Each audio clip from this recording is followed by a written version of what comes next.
తాము శాంతియుతంగానే నిరసనలు చేస్తున్నామన్నారు HCU professor. Varsity భూమి 1974లో 2300 ఎకరాలు ఉండేదన్నారు. ప్రస్తుతం యూనివర్సిటీలో ఉన్న భూములను విద్యార్థుల అభివృద్ధి కోసం కేటాయించారని, ఈ భూమిని యూనివర్సిటీ ప్రయోజనాల కోసమే వాడుకోవాలన్నారు. కాగా ఇప్పటికే బస్ డిపో కోసం అండ్ స్టేడియం కోసం ఇప్పటికే వర్సిటీ భూమిని ఇచ్చామన్నారు ప్రొఫెసర్.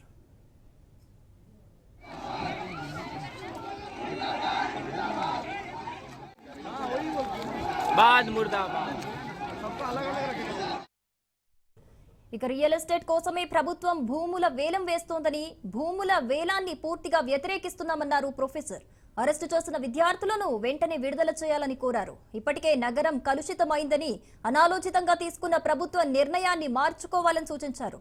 భూములన్నీ యూనివర్సిటీకి చెందేలా ప్రభుత్వం చర్యలు తీసుకోవాలన్నారు ప్రొఫెసర్.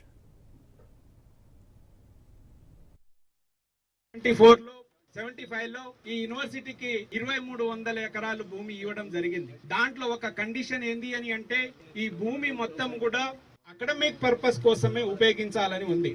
అయితే దాంట్లో ఎటువంటి వేరే నాన్ అకాడమిక్ యాక్టివిటీ చేస్తే ఈ భూమిని మళ్ళీ ప్రభుత్వానికి వెళ్తుందని చెప్పడం జరిగింది. మేము గత 50 సంవత్సరంలో ఈ యూనివర్సిటీ భూమిని మొత్తం కూడా అకాడమిక్ పర్పస్ గానే యూజ్ చేసుకోవడం అనేటువంటిది జరిగింది. కొన్ని సంస్థలకు మాకు సహాయం అందిస్తామని అంటే ఇవి అన్ని కూడా స్టేడియం ఇవన్నీ కూడా అకాడమిక్ మరి ఆక్షన్ లో మరీ దుర్మార్గంగా ఆక్షన్ పెట్టి ప్రైవేట్ వ్యక్తులకు అమ్ముతాం అనేటువంటిది, రియల్ ఎస్టేట్ చేస్తాం అనేటువంటి విషయాన్ని మీకు అందరికీ తెలుసు.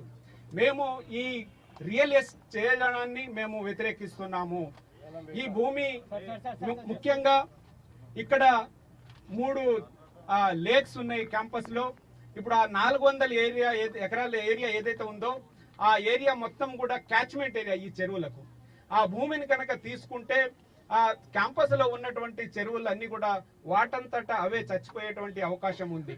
కాబట్టి ప్రభుత్వము ఇమ్మీడియట్ గా అక్కడ జరుగుతున్నటువంటి ఎక్స్ట్రాక్షన్ ని కంప్లీట్ గా ఆపేయాలి. స్టూడెంట్ల మీద కేసులని అన్ని కూడా తీసేయాలి. ఇంకా 2 స్టూడెంట్స్ జైల్లోనే ఉన్నారు, వాళ్ళని కూడా రిలీజ్ చేయాలి. తర్వాత ఈ యూనివర్సిటీ భూములని మరి మా యూనివర్సిటీ పేరు మీద మ్యూటేషన్ చేయాలని మేము డిమాండ్ చేస్తున్నాం.